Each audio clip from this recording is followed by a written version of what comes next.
하루에도 수백 개씩 쏟아지는 경제 뉴스들. 복잡하고 재미없고 깊이가 없어서 실망하셨습니까? 복잡한 건 쉽게, 쉬운 건 재밌게.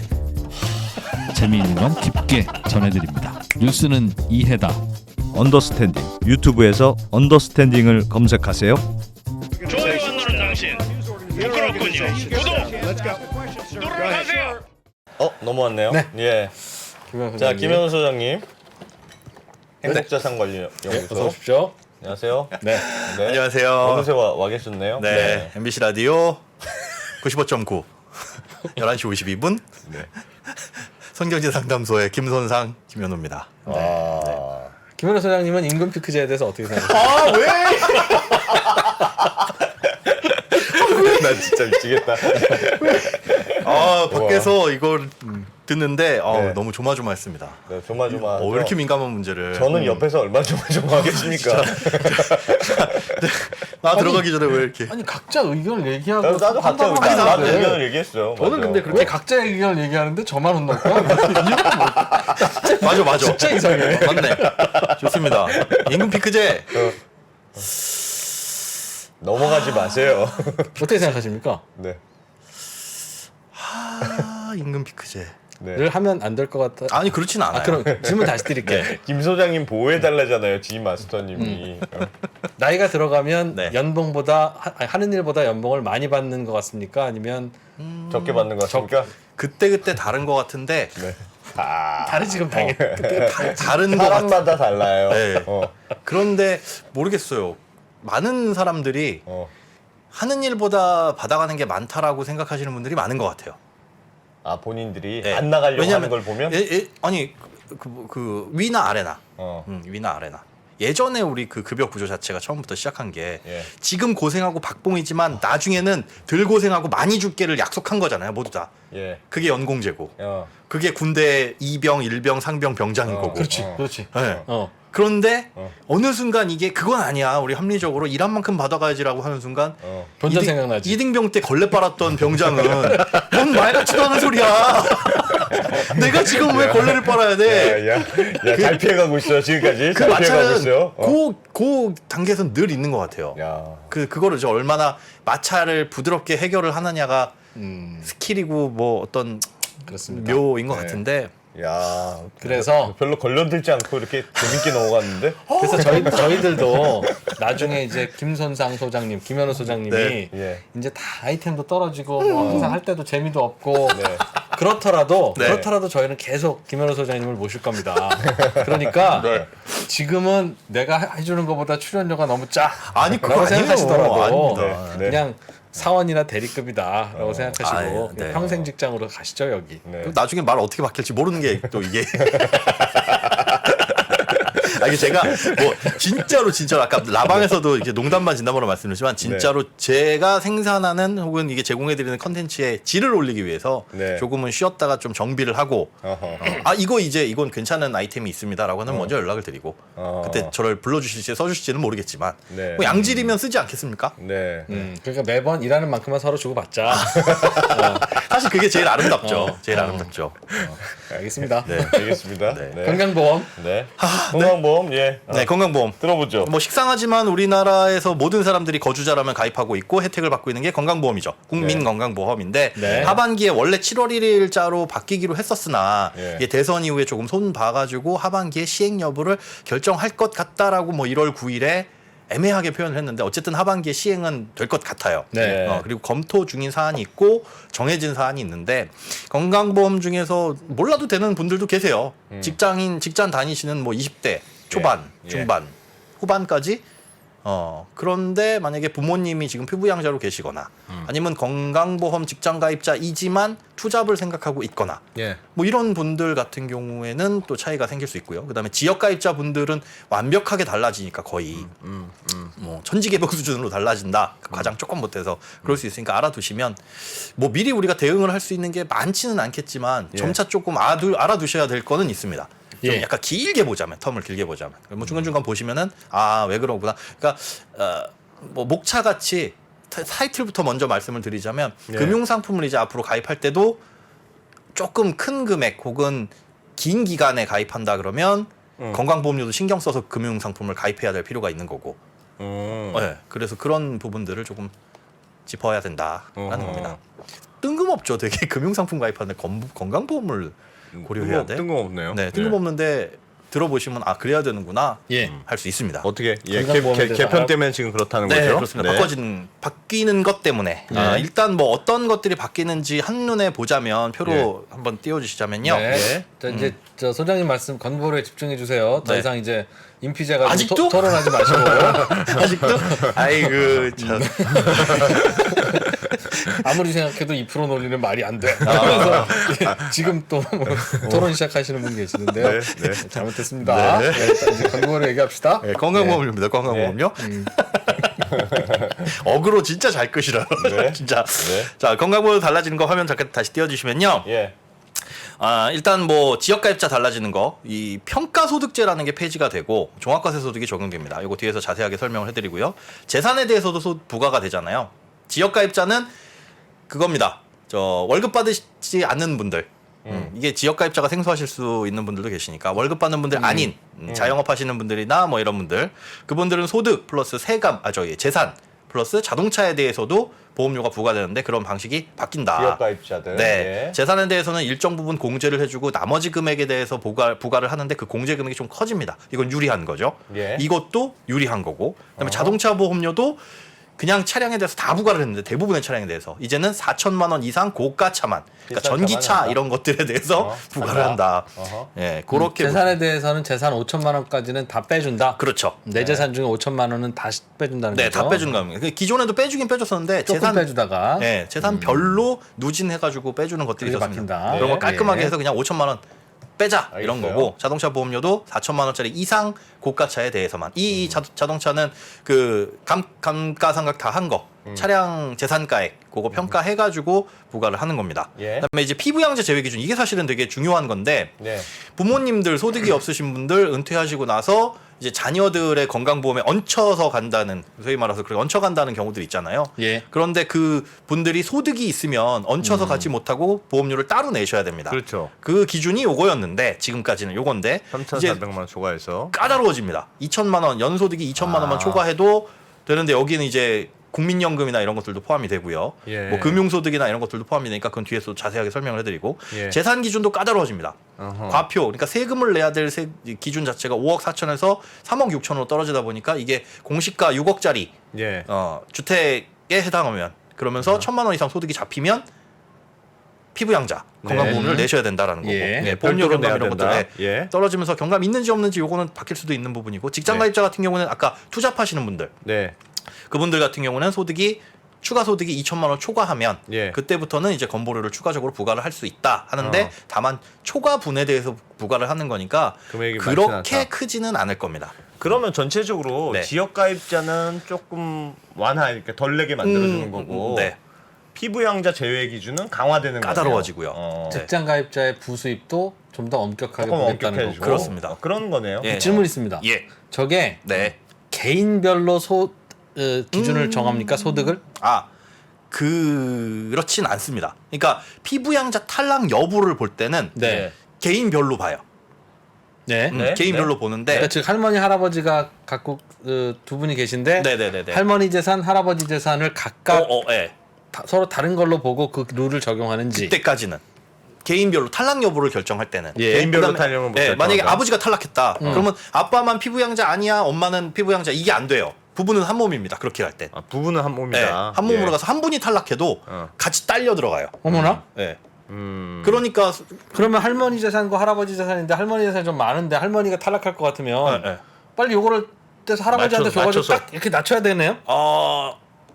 그게 아니면 할머니가 그게 넘어가면 할아버지까지 같이 넘어가서 소득은 그렇고 재산은 같이 보죠. 세대를. 소득은 따로 개인별. 보지만, 소득은 따로 개인별, 보지만, 재산은 예, 합산으로. 재산은. 왜 합산하죠? 그럼 할머니 할아버지 이혼하라는 얘기예요? 예. 아니 왜요? 이혼하면 어쨌든 재산도 그대로 재산이 있잖아요. 분할되니까. 네, 재산 분할되니까. 재산이 무슨 분할되니까 얘기냐면 재산이 예를 분할되면 들면 기준이 낮을 수 있다. 시가 9억짜리 집이 있으면 네. 안 됩니다. 네. 라고 할 때 네. 할아버지가 5억짜리 집이 한 채 있고 할머니가 5억짜리 집이 한 채 있으면 네. 합쳐서 9억이 넘으니까 두 분 다 탈락입니다. 이렇게 한다면 네. 그러면 두 분이 이혼하면 잠시만요. 한 명은 5억, 한 명은 5억. 그러네요. 예리한 질문이었던 것 같은데. 이거 제가 별명이 도르코리입니다. 도르코리. 그러니까 당황했어 지금. 재산 소득은 따로따로 보는데 재산은 아마 합산인 것 같아요. 죄송합니다. 이거 왜 여기서 맞추지? 예리한데? 와. 피부양자 제외 기준인데 아닌데. 제대로 조사해서 다음 주에 한번 전화하세요. 오늘 고별 방송이 아니 도착할 제가 댓글에다가 자세하게 어떻게 남겨주세요. 마무리를 해? 사람 자존심 아니요. 있지. 재산은 세대로 볼 거예요. 세대로 볼 겁니다. 네. 세대로 보는 게 맞을 거예요. 합산해서. 그렇다면 이혼하면 된다는 거네요. 개인으로 보는 게 말이 안 되는데. 그걸 다음에 개인으로 봐야죠. 조사해 보세요. 금방 찾아볼 수 있어요. 이따가 글로벌 라이브 시간에 들어와가지고 그때까지 계세요. 죄송합니다. 이거 꼭 네. 확인해 보겠습니다. 일단은 이렇게 바뀐다. 네. 정말. 그런데 구체적으로 보면 이제 요거 달라지는 거 먼저 설명을 드릴게요. 소득보험료 달라지는 거. 네. 이게 과거에는 되게 복잡했어요. 소득을 이런 식으로 나눕니다.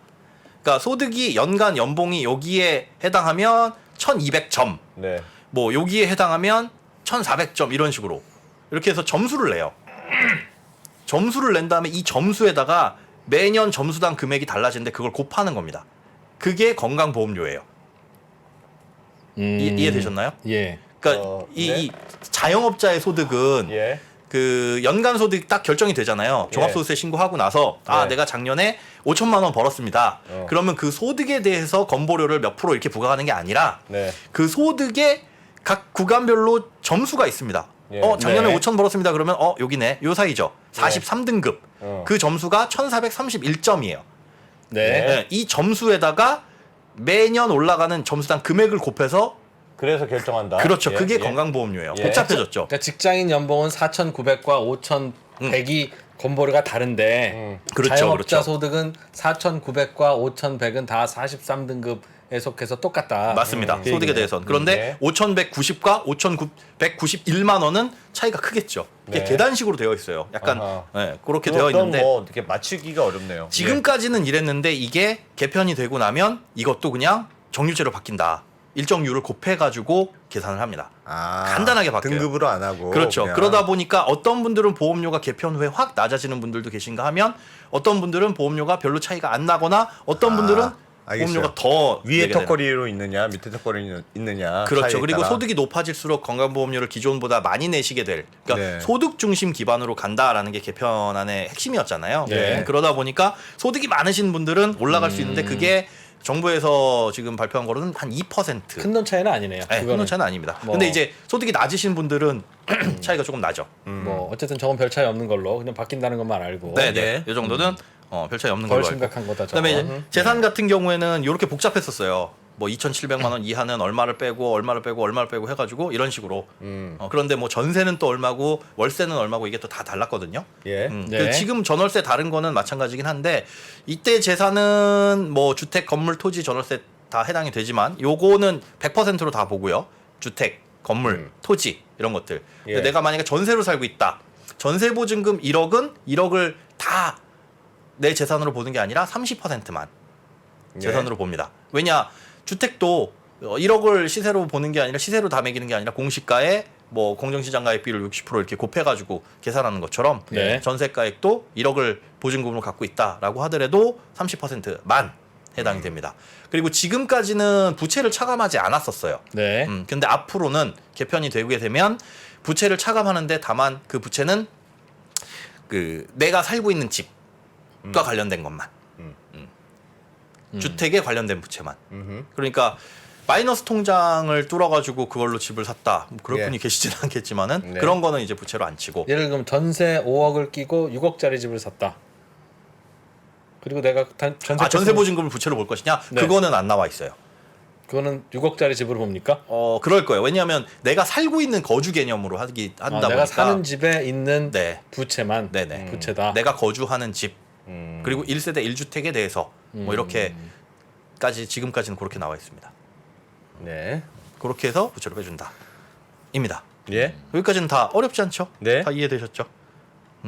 그리고 뭐 이런 법이 부분은 그러니까. 네. 이런 부분은 이렇게 간단하게 바뀌는 거고 예. 우리가 생각을 해봐야 될 건 이제 이 부분이죠. 금융자산에 대해서 소득에 대한 부분에서 피부양자 같은 경우에는 이제 벗어나게 돼요. 그 소득이 넘어가면 피부양자를 탈락하게 됩니다. 네. 그런데 그 소득 기준 자체가 기존에는 연간 뭐 3,400만 원에서 지금은 이제 2천만 원으로 떨어진다. 네. 그런데 이 소득을 볼 때 뭘 뭐까지 보느냐? 그렇죠. 뭐까지 소득으로 다 볼 거냐 다 잡아요. 뭐 국민연금이라든지 네. 아니면 뭐 사업소득이라든지 이런 건 다 잡는데 네.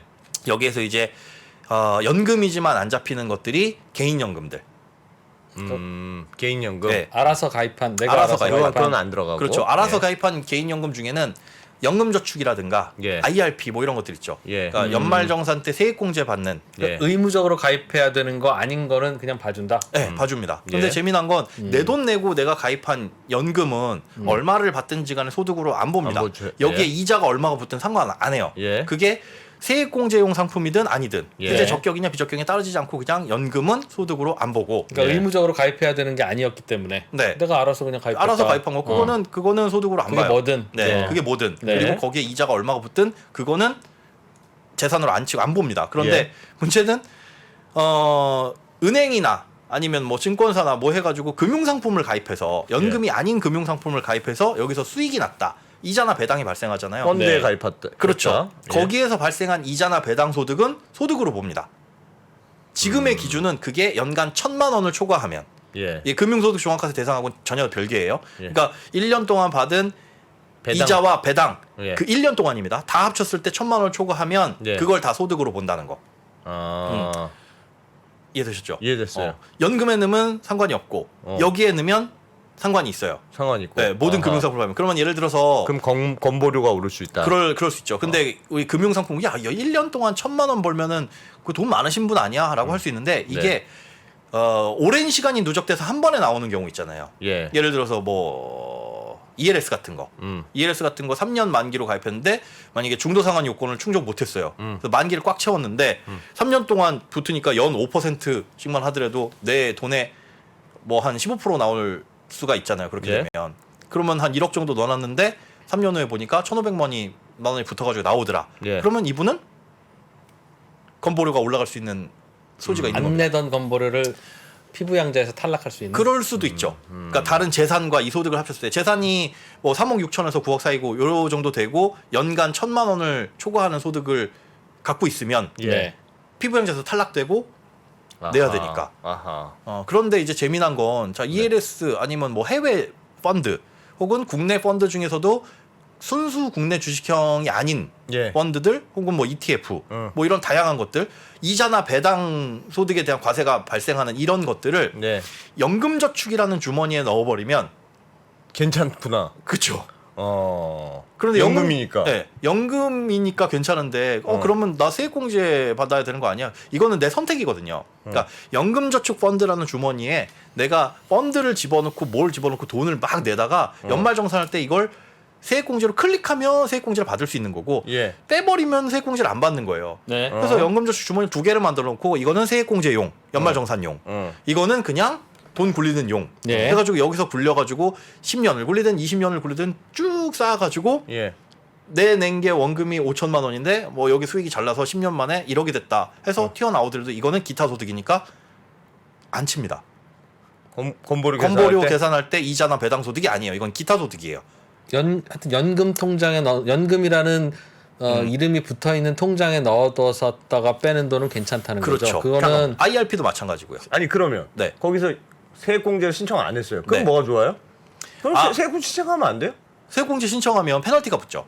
깰 때 세액공제 신청을 하게 되면 내가 연말정산 때 세금을 돌려받잖아요. 예. 대신에 돌려받은 대신에 이걸 깨게 되면 여기에 쌓여있던 원금 플러스 이자 전체적인 돈의 16.5%를 토해내야 됩니다. 예. 그러니까 내가 받았던 것보다는 훨씬 많죠. 왜냐하면 세액공제 혜택을 받을 때는 내가 납입한 돈의 16.5%인데 뗄 때는 납입한 돈 플러스 여기에 붙은 이자. 수익에 대해서도 다 합쳐서 16.5%니까 예. 100이란 돈 냈을 때 16만 5천원인데 100에 이자가 1이라도 붙으면 나는 16만 5천원보다 더 많은 돈을 가져갈 때 떼이는 거니까. 네. 그런데 세액공제 혜택을 안 받으면 뭐가 좋냐? 내가 여기다 납입한 돈에 대해서 끄집어내는 거는 원금까지는 얼마든지 끄집어낼 수 있어요. 아무런 네. 페널티 없이. 네. 100이라는 돈을 넣었는데 150이 됐다. 100까지는 세금 없이 끄집어낼 수 있고 예. 붙은 이 50 있죠. 예. 이 50에 대해서도 세금을 내기는 하는데 일반 이자나 배당소득 15.4%가 아니라 16.5% 이자에 대해서만. 조금 더 내네요. 1%포인트 더 내죠. 근데 네. 좋은 점은 여기에 해외 주식형 펀드 뭐 이런 것들 아까 이자나 배당 소득이 발생하는 금융상품은 이 안에 넣어놓고 꺼내지 않고 이 안에서 왔다 갔다 하는 동안에는 세금이 없어요. 그러니까 예를 들어 러시아 펀드를 가입했어요. 1,000만 원 넣어놓고 2,000이 됐어. 하필 러시아 펀드야. 아우, 아니, 그러니까 내 기사님 보니까 생각나서요. 돈을 넣어놓고 네. 뭐 한 1년 후에 보니까 2,000이 됐어요. 예. 그럼 그 돈을 바깥으로 꺼내지 않고 거기서 환매해서 그럼 예. 2,000만 원이 생기는 거잖아. 그럼 세금이 없어요. 이 상태에선 그 안에서는. 예를 들어 절반으로 들었다고 하면요. 그럼 당연히 세금 없는 거고. 그럼 당연히 없는 거고요. 네. 그 나중에 계산할 때도 그래요. 상계가 됩니다. 그러니까 그렇게 해서 그 안에서 막 해집고 다녀도 그 주머니 안에서 돈만 인출하지 않으면 세금이 없다는 거. 그러니까 네. 장기간 세금이 부과되는 금융상품을 이 안에다 넣고 막 휘저었을 때는 네. 훨씬 더 유리한 거죠. 그리고 세금을 내는 건 맨 마지막에 가서 한 번. 그러니까 과세 이연인 거죠. 원래 네. 꺼내놓고 러시아 펀드 하다가 미국 펀드 하다가 이렇게 갈아타면 갈아탈 때마다 탈 정산, 때마다 세금을 세금 하죠. 정산. 네. 1,000이 2,000이 됐으면은 그 붙은 1,000에 대해서 세금 정산. 예. 그러니까 그 비용이 계속 부과가 되는 건데 네. 이 안에다 넣고 휘젓게 되면은 움직일 때 세금이 없다는 거. 그런데 마지막에 나올 때 16.5% 1% 포인트 정도 더 떼는 건데 그것뿐만이 아니라 같은 금융상품임에도 불구하고 건보료에 영향을 안 미치는 네. 매직이 발생을 하는 거죠. 왜 여기서. 그럴까? 취지가 뭘까? 그러니까 가능하면 나눠서 받는 연금 상품에 가입해라는 취지일까요? 뭔가 구멍이 있는 것 같은데. 그 연금 펀드의 구멍이. 왜냐하면 이거는 연금저축에. 나중에 생긴 제도이고 예. 연금저축 펀드 계좌 뭐 이런 것들은 나중에 생긴 제도이고 예. 건보료를 생각할 때는 개인연금은 그냥 배제를 해주자 뭐 이랬던 것 같고 그다음에 약간 소득세하고도 소득세법에서 보는 거하고도 약간 차이점이 많은 것들이 있어요. 그러니까 예를 들어 그 국민연금 같은 경우에도 사실 세금을 다 내는 거는 아니거든요. 2001년 언젠가부터 그 전까지는 비과세였고 예. 그 이후부터 과세되는데 소득세법에서는 그렇게 나눠가지고 얘는 비과세, 얘는 과세 해주 나눠서 계산하지만 국민 건강보험에는 그거 없어요. 비과세 국민연금 받는 것도 건보료 부과 대상이 되는 거고 예. 그리고 그것도 달라집니다. 그러니까 네. 지금은 소득을 만약에 국민연금을 100이라는 걸 받는다. 그럼 100을 그대로 소득을 잡긴 잡아요. 근데 예. 건강보험료를 부과를 할 때는 100 전체 세금 건보료 요율 곱해가지고 이렇게 부과하는 게 아니라 국민연금 같은 경우에는 30%만 100만 원 받지만 30만 원만 소득으로 보고 거기에 건보료율 곱해가지고 합니다. 이 건보료율 지금 6.99%인데 장기요양보험료까지 합하면 한 7.85% 정도 되거든요. 예. 그러니까 100만 원 받으면은 한 78,500원 정도가 건강보험료예요. 장기요양보험료 포함해서. 그런데 국민연금 같은 경우에는 100만 원을 받아도 거기에 곱하기 바로 7.85%가 아니라 30%만 해서 그러니까 부담은 적습니다. 부담은 적은데 이것도 올라가요. 하반기부터는 50%로. 소득 인정 비율 자체가 올라가서 연금 소득도 조금 부담이 될 수 있다. 근데 그거는 공적연금 소득만. 근데 왜 이렇게 빨리 설명하고? 왜 이렇게? 잘 못 알아듣겠어. 다시 설명해 주세요. 아니 다음 시간에 설명. 아니. 못 알아듣겠어. 이거 뭐 너무. 어떻게 바뀌는지 대강 설명도 주셨는데 네. 이렇게 바뀌는 걸 알고 그냥 각오하고 있자. 그렇다고 이민을 갈 수는 없으니까. 네. 근데 뭐 그렇다면 그냥 뭐 바뀌나 보다 하면 되는데 네. 이렇게 바뀌어?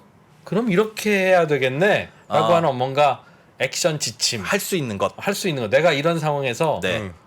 할 수 있는 거가 네. 어떤 게 있습니까? 일단은 좀 전에 말씀드린 대로 금융상품을 가입하실 분들 중에서 그 금융상품이 이자나 배당 소득이 발생하는 상품이다 예. 라고 한다면 연금저축이나 IRP 안에 넣을 수 있는 상품이냐를 따져가지고 그 안에 넣고 ISA도 마찬가지입니다. 예. 그 안에 넣고 굴리는 게 무조건 유리하게 된 거고요. 그럼 그 안에 안 넣고 굴리더라도 지금이라도 네. 그 안에 넣고 굴리면 괜찮죠. 피부 양자에서 탈락하지 않을 수 있다. 그렇죠. 그건 이제 꺼내시는 시점에서 아예 분리가 되는 거니까. 네. 예를 들면 뭘 ISA에 넣어야 돼요? 그럼 ISA에 넣을 수 있는 상품은 다양한데 그 중에서 이자나 배당 소득 발생하는 모든 상품들. 이자나 배당 소득이 발생하는 이자나 배당 소득은 거의 대부분 something은 네, 네. 가능하면 ISA나 어디에 넣으라고요? 아니면 연금저축? IRP 아니면 연금저축펀드. 그걸 가입해서 네. 1년에 부을 수 있는 돈의 한도가 있지는 않습니까? 1,800만 원씩 있죠. 1,800만 IRP나 연금저축은 연간 납입할 수 있는 한도가 1,800만 원. 예. ISA는 연간 2,000만 원인데 얘는 누적돼서 2월 되고. 예. 아, 그러면 2천만 원씩. 그러니까 늘어나죠. ISA는 빨리 가입해 둬야 그렇죠. 그래서 작년에 계속 말씀드렸죠. 그래야 그 한도가 계속 했어요. 누적되니까. 와. ISA. 그러니까 이렇게 뭐 와. 일종의 피난처네요. 피난처. 피난처입니다. 건보료 피난처. 네. 네. ISA는. 그 원래 이제 세금 피난처였는데 네. 건보료까지도 적용되는 건보료 피난처. ISA를 개설을 했는데 그 상품을 가입을 아직 안 했어요. 하지 마세요. 그거 굳이 지금. 지금 안 해도 되죠? 네, 지금 미리 가면 그 한도가 계속 늘어나잖아요. 한도가 저절로. 늘어나고. 아, 그래. 네. 건보료 폭격을 막기 위한 방공호에 일단 ISA 1번은 그렇고 가입해놓고 IRP나 뭐 연금저축은 일단 가입해놓자. 네, 개설해놓고 여차하면 이쪽으로 피신 시켜야 되니까. 맞습니다. 네. 뭐 그건 이제 금융상품 많으신 분들이 그런 거고. 액션 그다음에 지침 1번, 2번. 예. 그다음에 그 피부양자에서 위태위태하신 분들 같은 경우에는 본인 명의로 무언가를 두시는 게 안 좋죠. 비싼 차, 자동차 4천만 원 이상의 자동차는 이제 그거에 아들 대해서 명이나 아들 명의로 딸 주고. 명이나 그렇죠. 주고. 어차피 직장 가입자 명의로 네. 그분이 뭐 지역 가입자 명의로 간다면은 그분 건보료가 올라가게 되니까 예. 아들 명이나 딸 명이라 하게 되고 4천만 원 넘는 비싼 차면. 네. 예. 네. 하반기부터는 액션 그리고 플랜. 주택도 마찬가지로 주택 어떻게 주택도 아까 말씀드린 대로 공시 가격 6억 원 정도가 넘어가면 예. 그러면서 소득 금액이 연간 뭐 1,000만 원을 초과하게 되면 그거는 피부양에서 탈락되는 요건이 되니까 예. 그런 경우에도 자녀 명의로 미리미리 해줄 수 있으면 증여를 해놓으시는 게 유리하죠. 증여를. 예. 증여를 어. 그러니까 예를 들면 아파트 지분의 3%만 뭐 자녀에게 증여하더라도 그만큼이 나는 그러니까 딱 그 이하네. 그렇죠. 내가 6억 500만 원인데 네. 그 500만 원어치만 그렇지만 증여하면 되니까. 그렇죠. 아. 그럼 내년에 또 종식 가격 오를 테니까 또 그만큼 증여해야 그렇죠. 되겠네요. 아. 이렇게 햄 아, 참. 얇게 썰어 먹듯이. 아, 번거롭다. 번거롭지만 거기에 사실은 뭐 집이 15억 정도 돼가지고 어쩔 수 없는 분들이야. 예, 뭐 그거야 아예 그냥 내 재산을 없애버릴까 하지만 간당간당하게 애매하게 그건 걸리시는 증여해야 해서 넘겨줘야 내가 피부양자로 남지. 그것 때문에 피부양자에서 탈락하고 나면 여기에 자동차에 시골에 있는 땅에 뭐 해가지고 다 다 달라붙으니까요. 건물에 막 100만 원씩 나오고 이런 일이 벌어지니 네, 그것도 앞으로 계속. 그렇습니다. 그러니까 차라리 일회성으로 해서 자꾸 잘라. 그러면 한번 탈락했는데 기준을 다시 맞췄어요. 그러면 다시 들어갈 수는 있어요? 했습니다. 어. 예. 그건 한번 딱 한번 내가 폭탄 맞았어요. 네, 괜찮습니다. 그럼 다시 안 되겠다. 요건 충족하면 요건 충족하면 다시 들어갈 수 있어요. 있고? 네. 아. 근데 그게 이제 10월에 결정나고 11월 알겠습니다. 건보료에 부과되니까 그거 하셔야 되고 그다음에 또 행동지침. 원래는 주택임대사업자 같은 경우에 그러니까 예. 임대사업자 등록을 안 한 그냥 사실은 2천만 원 이하의 임대소득이 있어도 사업자 등록은 내야 되거든요. 이분들은 연간 사실 연간 월세가 400만 원을 넘게 되면 400만 원까지는 괜찮아요. 예. 근데 400만 원을 넘게 되면 이제 건보료 지역가입자 부과 그럼 대상입니다. 또 똑같이 또 피부양자에서 탈락이네요. 그렇죠. 탈락이에요. 그래서 사실은 그거 신고 안 하신 분들이 꽤 되실 거예요. 예. 신고 안 해도 드러나질 않으니까. 그런데 지금 이제 이슈가 되고 있는 게 전월세 신고제. 네. 이게 다시 이제 연장이 됐습니다. 어제 결정이 나서 내년 6월 1일까지로 계도 기간 연장돼서 신고 안 해도 되기는 하는데 네. 이게 신고되는 게 지금 뭐 과세 자료로 쓰지는 않는다라고 얘기는 하지만 예. 가능성은 얼마든지 있죠. 지자체에 신고하게 되면 전월세 얼마 받고 있습니다가 국세청에 신고하는 건 아니더라도 연계해서 뭐 그럴 가능성이 있으니까. 가능성은 충분히 그러나 있으니까. 뭐 그렇다고 그걸 숨길 수 있는 건 아니니 신고는 해야 되되. 그렇죠. 다만 그건 그러면 그게 1년에 얼마 이상 되면 피부양자 탈락이라고요? 400만 원이요. 1년에 받는 월세 총액이 네. 400만 원이 넘으면 탈락이다. 네. 왜냐하면 400만 원에서 반은 공제해주고 200만 원은 그냥 공제하거든요. 그래서 예. 400만 원까지는 받아도 상관없어요. 그런데 1년에? 1년에 401만 원이 되는 34만 순간 네, 그렇죠. 피부양자 탈락이라는 거죠? 맞습니다. 그래서 월세 지금 그 신고를 해야 되시는 분들도 30만 원이잖아요. 그러니까 30만 원 정도까지는 괜찮아요. 근데 그걸 초과하게 되면 문제가 33만 원이네요. 네, 맞아요. 그런데 그러면- 전월세 신고 대상자는 30만 원까지니까. 그러면 월세가 80만 원 들어온다. 네네. 그럼 월세 80만 원을 하지 말고 월세 33만 원에 관리비 47만 원. 네. 이렇게 그건 해서 괜찮아요? 80만 원을 맞추면 그건 괜찮아요? 예. 괜찮다고요? 우리 액션 플랜 액션 지침이니까 이게. 아, 그게 괜찮다고요? 그래서 지금 편법이 많이 생기고 있잖아요. 그래서 이거를 야 어떻게 월세 33만 원에 30에 관리비 47만 원이 말이 되냐 이게. 예, 예. 그러나 그렇게 하나 저렇게 하나. 네. 예를 들면 그게 그 월세 80만 원이면 예. 네. 월세 80만 원에 뭐 몇 퍼센트는 임대소득세를 내라 하면 낼 거예요. 그렇죠. 그런데 월세 80만 원으로 하면 피부양자가 탈락하면서 네.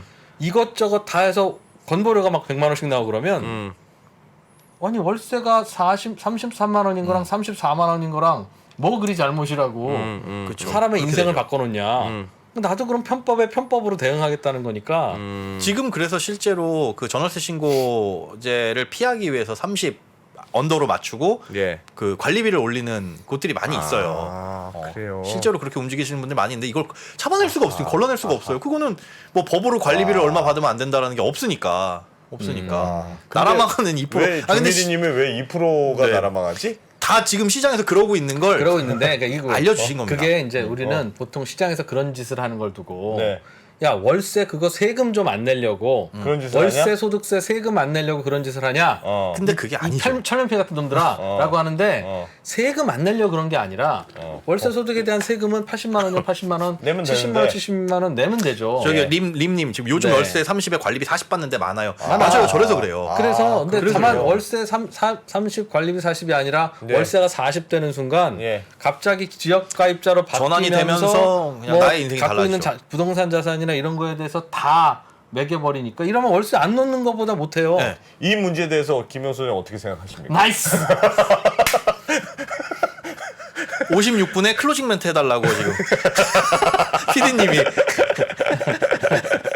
편법 전문가들 사실은 김종기님 그게 여기 이분들이 편법 전문가가 아니라 시장에서 이렇게 돌아가는 걸 알려드리는 겁니다. 이런 네. 문제가 있다. 네. 이게 그러니까 사실 제도에 구멍이 있는 거죠. 네. 만들 때부터. 예. 만들 때부터. 그래서 1년 그래서 소득이 어떻게 되든 소득과 세금과 부담은 이렇게 비례해야 네. 이렇게 해야 내는 거예요. 그쵸. 이렇게 되는데 지금은 이러고 있다가 소득이 이렇게 있다가 세금은 이렇게 가다가 갑자기 이렇게 올라가는 그래, 겁니다. 그러네. 그러니까 이 문턱을 안 넘으려고 그러네, 하지. 그러네. 당연히요. 이렇게 설계한 거 자체가 잘못된 거라고요. 네, 맞습니다.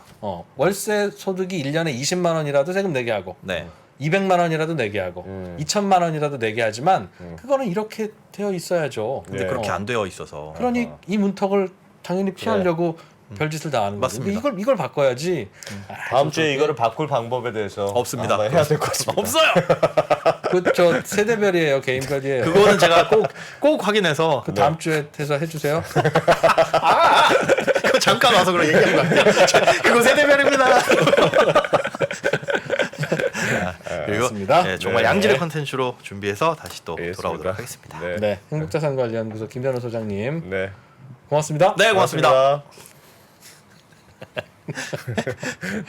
그렇게 좋을까? 네. 안 나온다니까 저렇게 좋아하시다니. 아, 나 참. 네, 인사드리죠. 저희도, 예. 집에 가고요.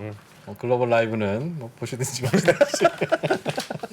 글로벌 라이브 되게 알차요. 나 그럼요. 요즘 미국 주식시장 얼마나 관심이 저희는 뭐 많습니까? 가끔씩 장난도 치고 네. 뭐 속 터지는 소리도 하고 근데 거의 그렇지만 요즘 심각해. 그러나 글로벌 라이브는 유익하기만 합니다. 네. 그리고 글로벌 라이브를 여러분이 꼭 보셔야 되는 이유 중에 하나는 네. 거기는 2% 안 나와요.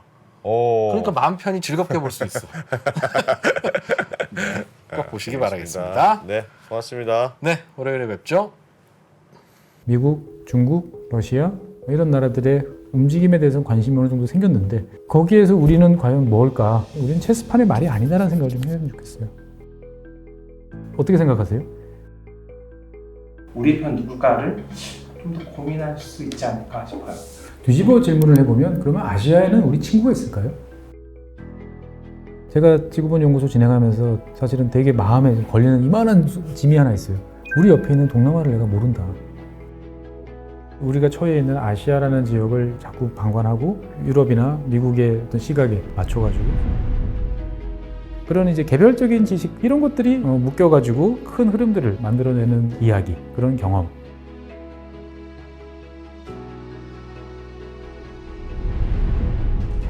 작고 잡다한 지식이라도 그것들을 절대 무시하지 말라. 나는 그건 되게 긍정적이고 그런 지식들을 연결해서 말 그대로 위즈덤이잖아요. 정말 현명해지고 뭔가 남들하고는 좀 차별화된 그러한 관점 그리고 그러한 비전